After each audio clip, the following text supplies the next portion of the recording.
Sí, doctor. Sí, doctor. Voy a empezar a compartir mi pantalla para presentar el tema de hoy, que es linfoma de Hodgkin. ¿Ok? ¿Se ve?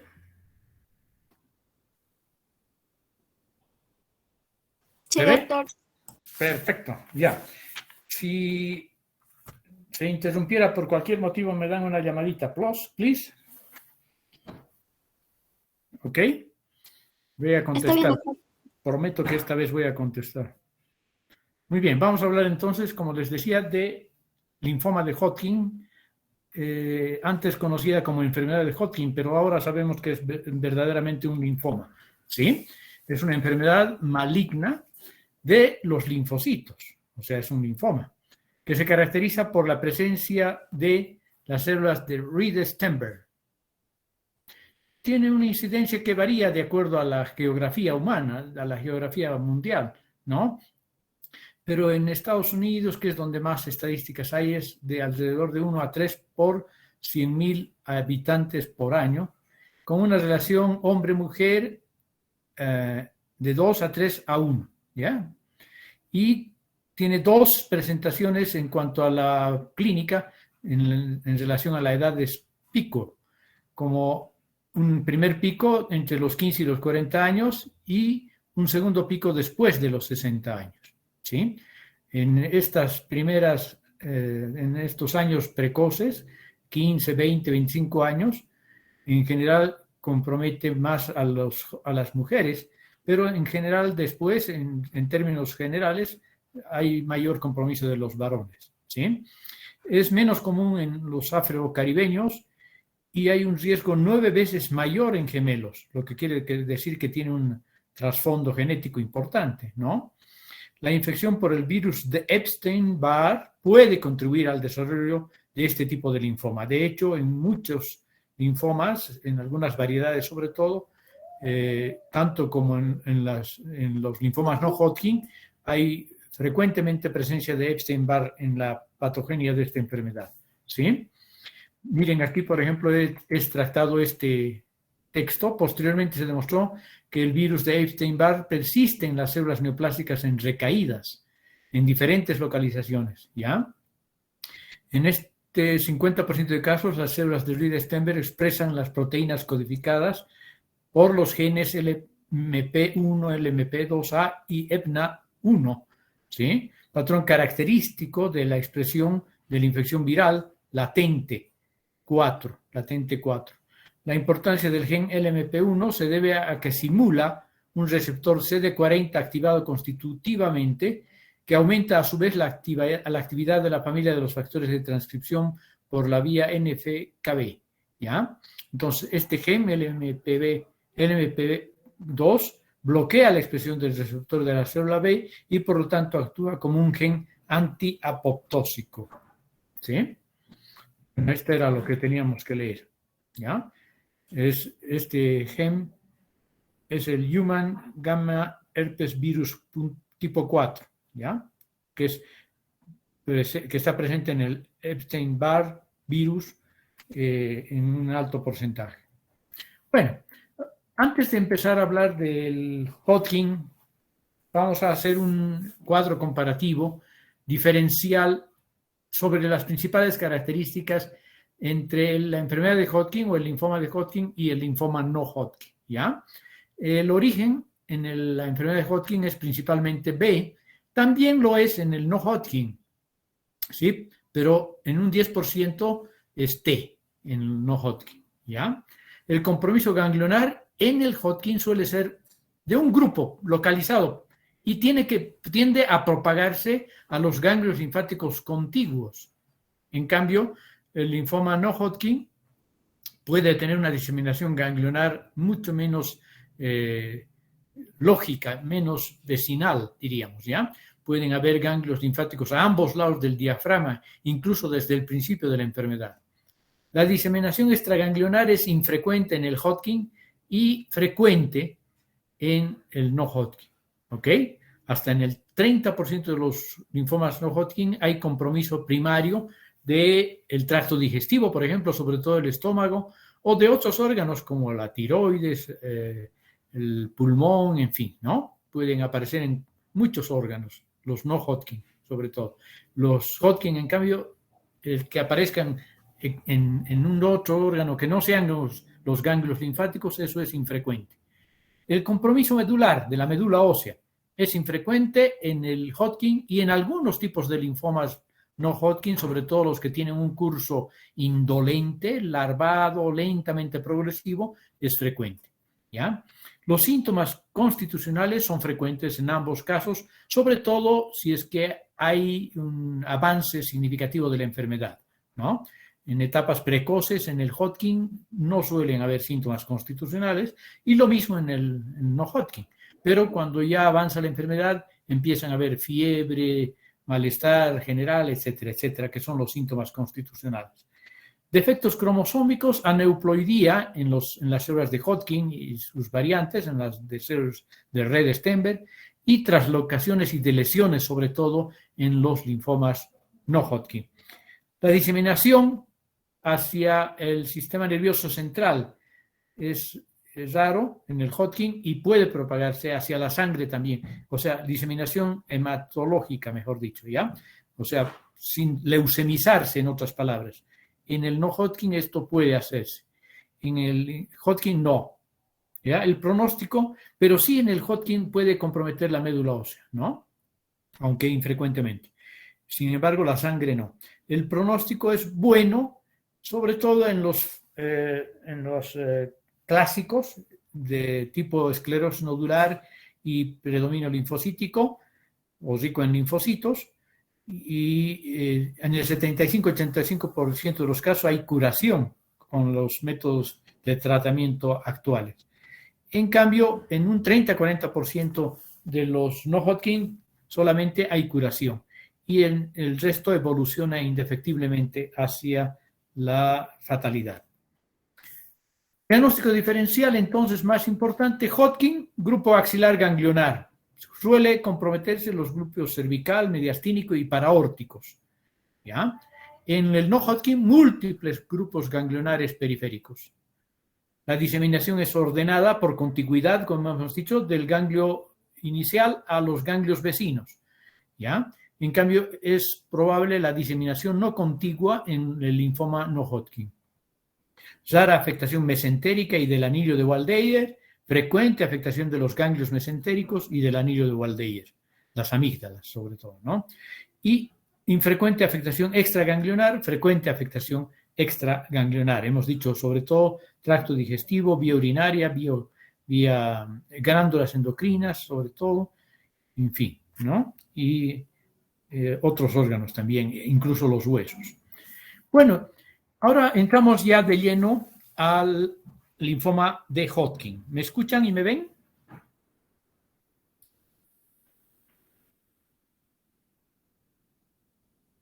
¿Aló? ¿Me escuchan y me ven?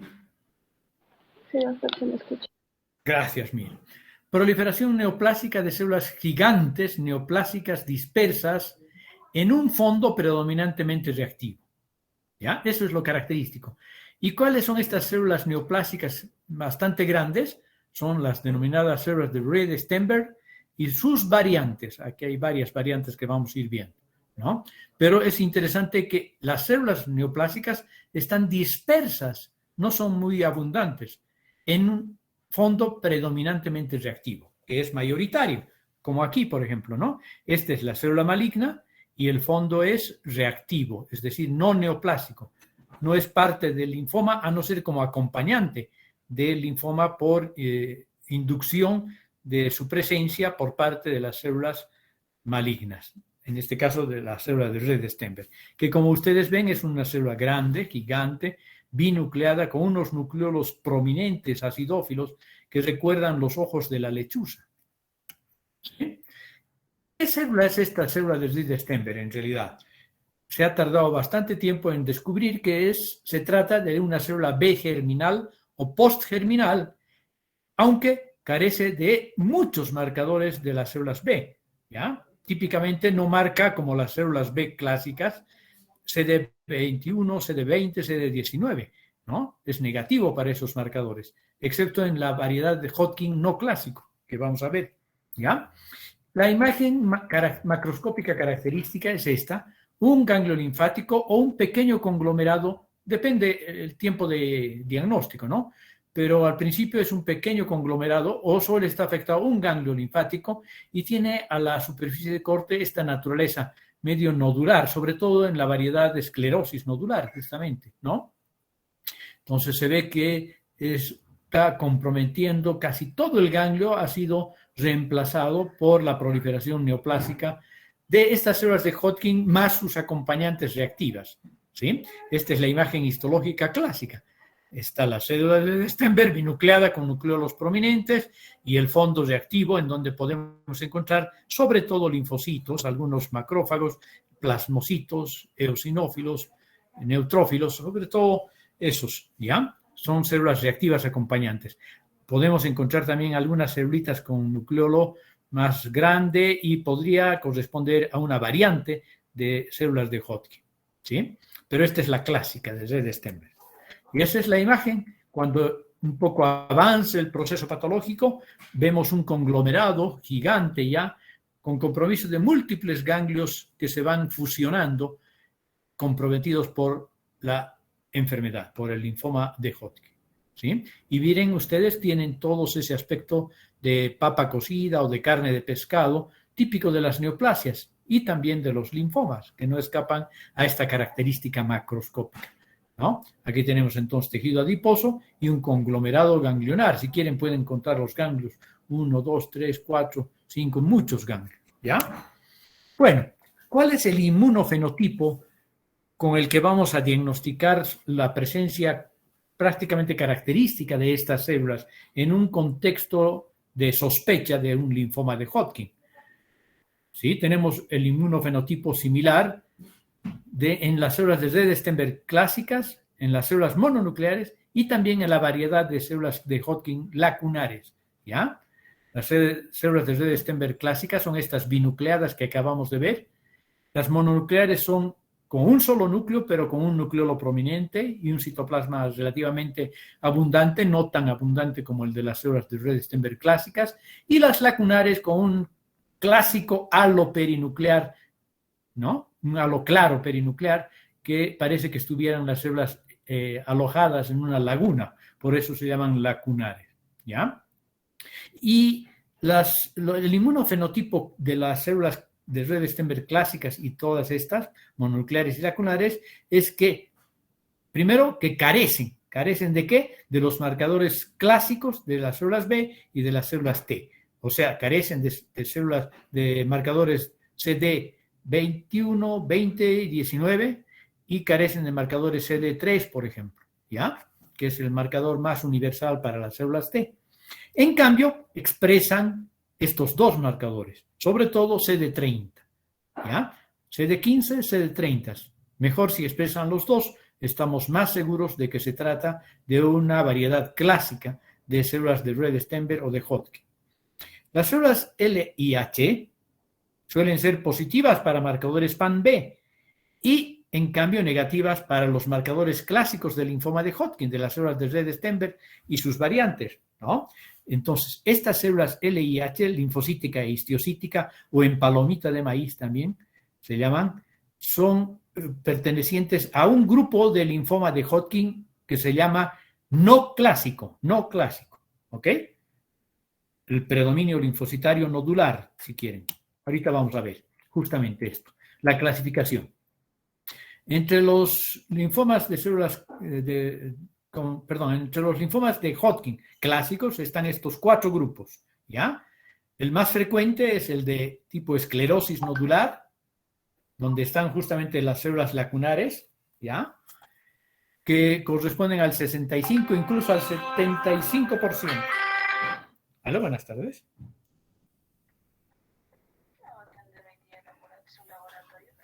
Hasta las 6, por favor, estoy en clase, ¿ya? Hasta las 6 puede venir, ¿ya? Un gusto, hasta luego. He contestado, perdón, porque como les dije, a veces se corta la internet y tenía que contestar. Ya, pero no era ese el caso. Entonces, estamos en la clasificación, ¿no? Esclerosis nodular, 65 a 75% de los casos, la variedad más frecuente. Luego, la clásica celularidad mixta, de 22 a 25%. El rico en linfocitos, 2%. Y la depresión linfocitaria, 1%. A pesar de ser muy rara esta variedad, alguna vez la hemos diagnosticado, ¿ya? Rico en linfocitos también, y las más frecuentemente diagnosticadas, porque también son las más frecuentes variedades, esclerosis nodular y celularidad mixta, ¿no? Vamos a ir viendo después cada una de estas variedades en sus principales características. Y les decía que hay una no clásica enfermedad de Hodgkin, ¿sí? Que se denomina nodular con predominio linfocitario y que corresponde al 5% de los linfomas de Hodgkin. O sea, ocuparía el tercer lugar en realidad en frecuencia entre los linfomas de Hodgkin. Y que ya saben que no marca positivo para CD15, CD30 y sí marca estas células neoplásicas, marcadores PAN-B. ¿Ah?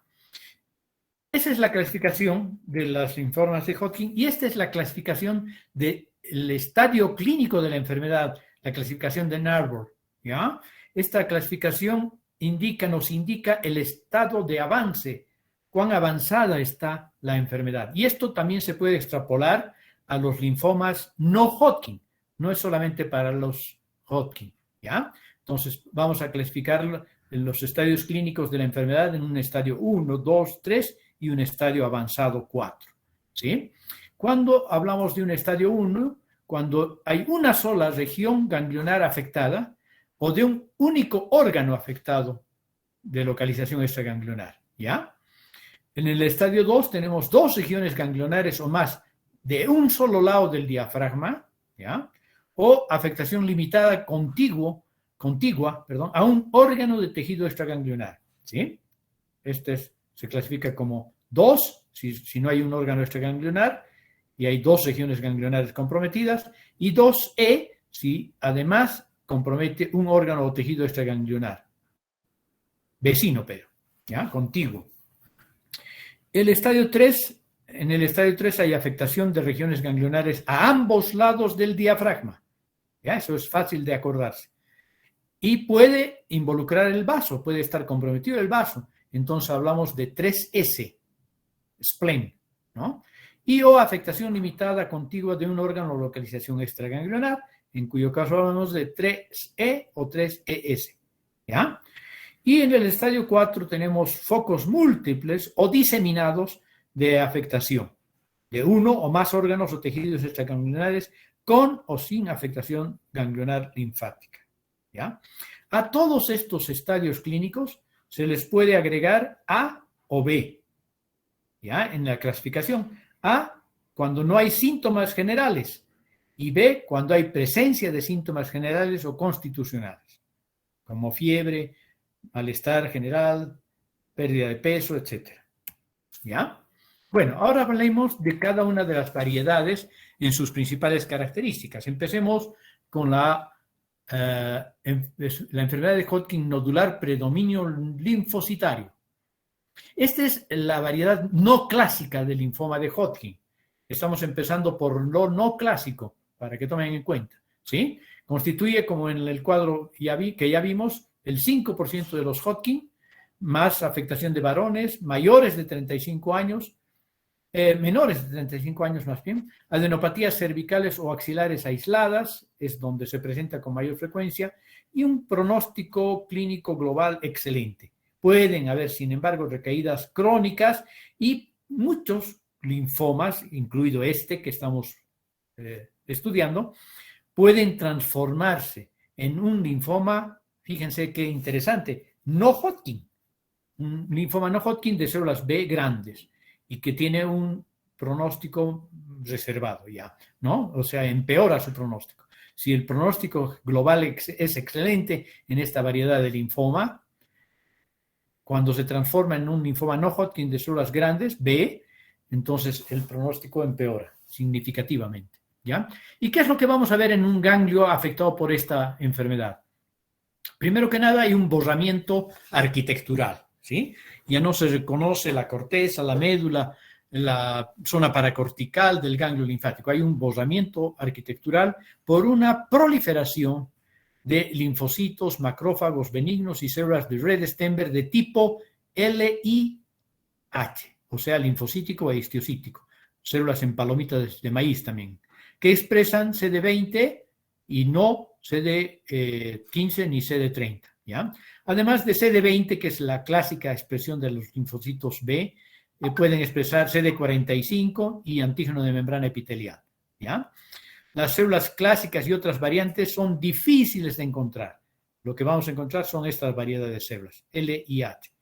Y el fondo, una población celular heterogénea, pero sobre todo linfocitos, ¿ya? Pero pueden haber también eosinófilos, neutrófilos y células plasmáticas dispersas, muy escasas o ausentes. Necrosis y fibrosis no se ven, ¿ok? Y ese es el aspecto general del linfoma predominio linfocitario nodular, ¿no? Que es la variedad no clásica de enfermedad de Hodgkin o de linfoma de Hodgkin. Ven, aquí hay estas células en palomita de maíz, le hacen recuerdo un poquito al popcorn, ¿sí? Los núcleos sobre todo, dispersas en un medio linfoide predominantemente linfocítico, de ahí que esta variedad se llama predominio linfocitario, ¿no? Pero reconociendo a estas células que marcan CD20, EMA positivo y CD45, entonces estamos diagnosticando esta enfermedad. No es nada fácil diagnosticarla, porque las células no es como en esta curiosa diapositiva, en donde hay 3 células casi muy cercanas y es relativamente fácil de pensar en esta enfermedad. A veces es difícil, ¿no? Así está, aquí está otra vez, miren ustedes, aquí tenemos una célula, pero no hay el núcleo, no podríamos estar seguros de qué es eso.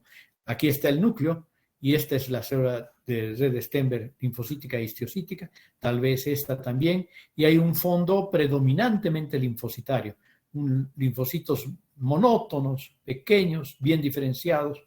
Algunas células plasmáticas podríamos encontrar, ahorita no se me ocurre mirar alguna de ellas, y algunos eosinófilos que también en este campo no los observan.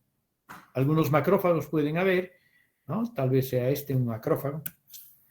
Y así es como se ve, entonces, una pérdida arquitectural y puede haber, se llama pausicelular, cuando eventualmente estas células marcan CD15, ¿ya? Que no deberían marcar, pero a veces marcan algunas celulitas CD15 y entonces se habla de un linfoma de Hodgkin predominio linfocitario, CD15 pausicelular. La otra variedad, que es la más frecuente, es la esclerosis nodular. 65 a 75% de los casos, más frecuente en mujeres, ¿no?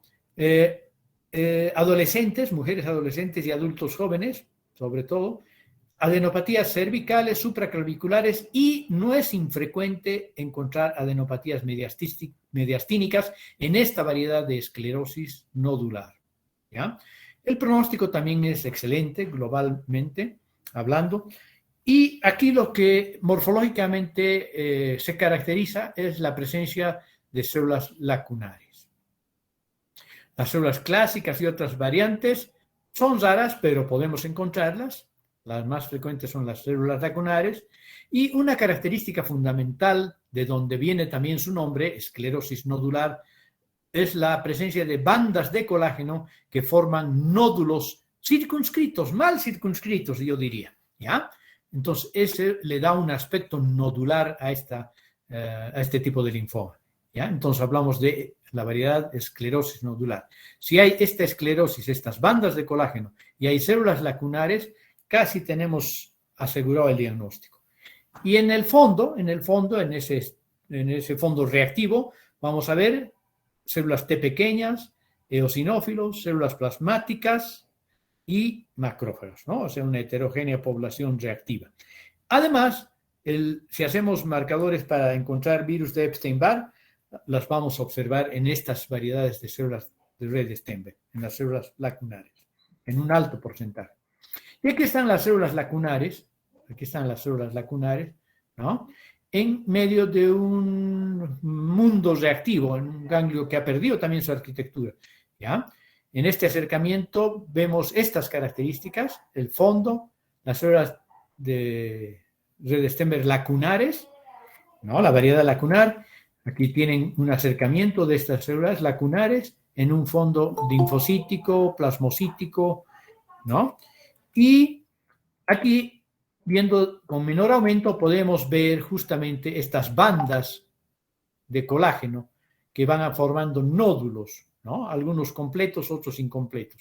De ahí el nombre de esclerosis nodular, ¿no? Vean, bandas colagenosas circunscribiendo nódulos donde hay que encontrar a las células de lacunares. Aquí tenemos una célula lacunar que desde este aumento ya podemos decir que es casi seguro que sea esa. Aquí podría ser esta y esta, ¿no? Pero es esta, seguro.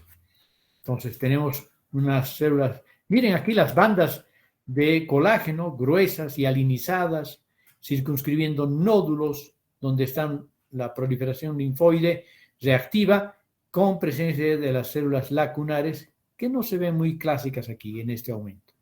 ¿Ya? Aquí tenemos otra, las bandas, las células del fondo y no hay una clásica para mostrarles, una célula lacunar clásica. Otra variedad del linfoma de Hodgkin es la variedad celularidad mixta. Es la segunda en frecuencia, ya dijimos, 22 a 25% de los casos, más frecuente en varones, virus de Epstein-Barr detectados hasta en el 70% de los casos en las células de Rede-Stenberg o Hodgkin en esta variedad de celularidad mixta. La edad suele ser más avanzada, no se presenta tanto en jóvenes adultos o en mujeres adolescentes. Un estadio avanzado al diagnóstico puede haber, ¿ya? En general, la esclerosis nodular y el predominio linfocítico los diagnosticamos en un estadio 1 o 2 de Ann Arbor, mientras que la celularidad mixta y la depresión linfocitaria las encontramos en un estadio 3 sobre todo, y la de depresión linfocitaria en un estadio 4 de la enfermedad, ¿no?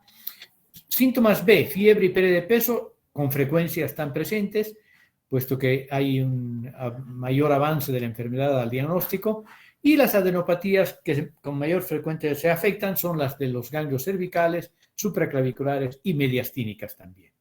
El pronóstico global, a pesar de que es menos bueno que los otros, sigue siendo bueno, ¿ya? Entonces, hablábamos de la arquitectura bosada, hablábamos de la presencia de células de Stenberg clásicas. En esta variedad celular mixta es donde más frecuentemente vamos a ver la clásica célula de Rede-Stenberg binucleada con nucleolos prominentes en ojos de búho. Pero también vamos a ver células mononucleares que también tienen nucleolos prominentes acidófilos, ¿no? Y el fondo es muy parecido en todas las enfermedades. Infiltrado celular heterogéneo, linfocitos, eosinófilos, células plasmáticas y macrófagos. Pero en este caso, más importante, no más frecuente.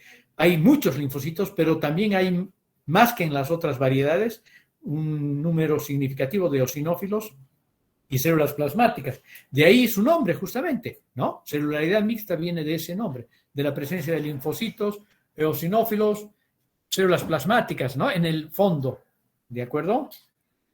Bien, y aquí tienen la típica imagen de la célula de Rede-Stenberg y una celularidad mixta. Hay también célula mononuclear, aquí tenemos células mononucleares, y tenemos muchos eosinófilos, como les dije, ¿no? Además de los linfocitos y las células plasmáticas.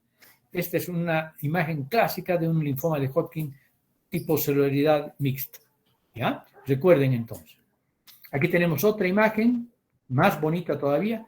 Tenemos la célula de Rede-Stenberg clásica, la célula mononuclear de Hodgkin, y el fondo heterogéneo, donde hay linfocitos, muchos eosinófilos, vean. Células plasmáticas también hay, habría que ver con más calma, pero hay destacada presencia de eosinófilos. De ahí el nombre de celularidad mixta, ¿sí? Luego tenemos la variedad de depresión linfocitaria. Es rara, 1% solamente de las enfermedades de Hodgkin. Se presenta sobre todo en pacientes inmunodeprimidos, se asocia casi siempre con el virus de Epstein-Barr y el diagnóstico es en un estadio ya avanzado, en una fase 3 o 4, en un estadio 3 o 4 de la clasificación de Ann Arbor, ¿no? Los síntomas B también son muy frecuentes, fiebre, malestar general, pérdida de peso, sobre todo, y el pronóstico global ya no es tan bueno aquí, ya es malo, ¿no? Bastante peor. Histológicamente vemos un borramiento arquitectural, un entorno celular depletado, mientras que en todas las variedades que hemos visto hasta ahorita hay un entorno reactivo importante, muchos linfocitos, y en la variedad celularidad mixta, muchos eosinófilos y células plasmáticas, aquí está depletado, o sea, son campos vacíos, relativamente vacíos, ¿ya? Y las células de Red-Stenberg clásicas las vamos a ver a las células mononucleares, y empezamos a ver en esta variedad típicamente, en la depresión linfocitaria, unas células más aberrantes, las células pleomórficas, mucho más atípicas, ¿ya? Que se tornan abundantes y a veces nos hacen pensar, y hay que hacer un diagnóstico diferencial con células de adenocarcinoma metastásico o de un carcinoma epidermoide metastásico. ¿De acuerdo? Y aquí vean ustedes, el fondo es mucho menos celular que en las variedades que ya hemos visto, y hay bastante mayor cantidad de células grandes, pleomórficas, células de Red-Stenberg mononucleares y pleomórficas, algunas en mitosis, fíjense, ¿no? Entonces, esta es la imagen de una depresión linfocitaria. Bien, y esta es la imagen clásica cuando hay un compromiso por esta enfermedad de órganos macizos, como en el vaso. Aquí tenemos un nódulo tumoral metastásico de linfoma de Hodgkin, otros más pequeñitos, ¿no? Vean, así suelen metastatizar. Un poco parecido a los carcinomas, la afectación es en base a nódulos de los linfomas también, ¿ya? Aquí tenemos unos grupos ganglionares aumentados de tamaño, ¿no? Y una esplenomegalia, ¿ya? Bueno, con eso terminaría la clase de hoy del linfoma de Hodgkin y nos veríamos la próxima semana, el miércoles, con un tema un poco más complejo, más abundante, más largo también, un tema de la enfermedad, ya no del linfoma de Hodgkin, sino del linfoma no Hodgkin, ¿no? Que es un linfoma mucho más heterogéneo. Bueno, ¿siguen escuchando? Sí, doctor. Qué bien, hemos terminado con todo entonces, ¿ya?